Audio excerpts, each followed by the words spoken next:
O livro de Amós é uma das mensagens mais diretas, mais confrontadoras do Antigo Testamento.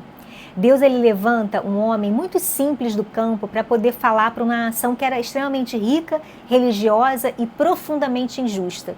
Amós ele era um boiadeiro, ele era um cultivador de sicômoros em Tecoa, no sul de Judá.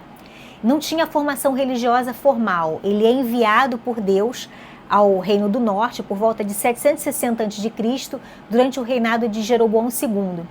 Israel estava vivendo um tempo de prosperidade econômica, estabilidade política, e aos olhos humanos tudo parecia muito bem, mas aos olhos de Deus a nação estava moralmente falida. E o que são esses sicômeros que Amós ele cultivava?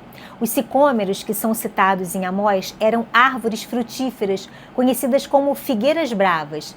Eram bem comuns na região mais baixa, mais quente de Israel e produziam um fruto que era muito semelhante com figo. Porém, ele era mais simples, né, e era menos valorizado. Um detalhe muito interessante é que esse fruto ele precisava ser furado ou ser cortado manualmente para ele poder amadurecer de maneira correta. Ou seja, o trabalho com os sicômeros era braçal, ele era muito cuidadoso e muito típico assim, de pessoas humildes do campo. Não era uma atividade nobre, mas era um ofício simples para a subsistência do povo na época. E isso revela muito sobre quem era Amós. Ele era um trabalhador rural. Ele era acostumado ao esforço diário, ele estava longe dos centros religiosos, dos centros políticos. E Deus vai escolher exatamente alguém assim, para poder confrontar os reis, os sacerdotes e toda aquela elite da nação na época, né? Havia muita riqueza, muito culto, muita festa religiosa, muita aparência de espiritualidade, mas também havia muita exploração dos pobres, muita corrupção nos tribunais, muita indiferença diante do sofrimento. E a religião, ela continuava assim, ativa, só que o coração do povo estava completamente distante da justiça que Deus exige. E o livro ele pode ser dividido em 4 partes. Primeiro você tem os juízos contra as nações vizinhas, depois você tem um juízo que é ainda mais severo contra a própria Israel, né? Em seguida você tem visões simbólicas que ilustram o julgamento divino e no final você tem uma promessa de restauração. E Amós, ele começa denunciando os pecados de outros povos. O ouvinte israelita concorda com tudo, mas de repente a acusação se volta contra Israel. E a mensagem é clara, né? Ser povo da aliança não isenta ninguém da responsabilidade moral diante de Deus.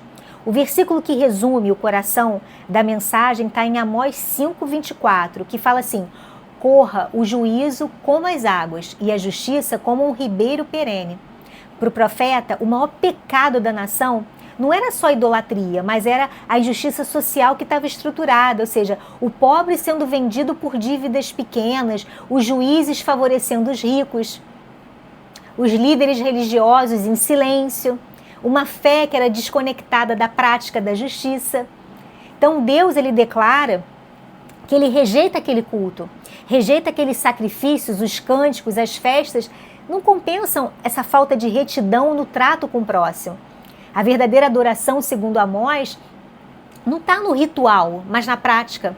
Nas visões proféticas, Amós ele usa imagens muito simples para poder comunicar verdades muito profundas. O prumo, ele mostra que Deus ele mede o povo pelo padrão da sua justiça. O cesto de frutos maduros indica que o tempo do juízo chegou. Gafanhotos, fogo e o altar atingido revelam que o julgamento é inevitável. Deus ele tem um padrão e esse padrão é a sua própria justiça. O povo acreditava que a sua prosperidade era um sinal de que eles estavam recebendo bênção. E Amós, ele desmonta essa ilusão quando ele mostra que aquela riqueza estava sendo construída sobre a exploração das pessoas fracas. Isso confronta diretamente a ideia, né, ainda presente hoje, de que você ter sucesso material é uma prova automática de que Deus está te favorecendo. Apesar desse tom assim muito severo, o livro ele termina com muita esperança, porque Deus ele promete restaurar o tabernáculo de Davi. O juízo não é o fim, mas é o caminho para a restauração. E essa promessa, ela aponta para uma esperança maior. Ela é entendida por muitos como uma antecipação do reinado messiânico. em que justiça e paz seriam plenamente estabelecidos.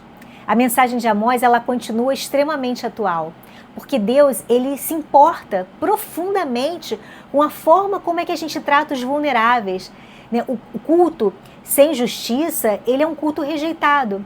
Prosperidade não é prova de aprovação divina. A fé verdadeira, ela aparece nas suas atitudes, não nos seus rituais. O juízo de Deus é também graça, porque ele chama ao arrependimento e à mudança.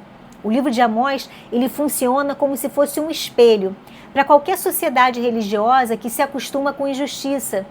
Ele nos lembra que Deus, ele não se impressiona com a aparência espiritual, mas ele vai observar se a justiça ela está fluindo na vida do seu povo. A verdadeira adoração ela começa quando a justiça ela passa a correr como um rio.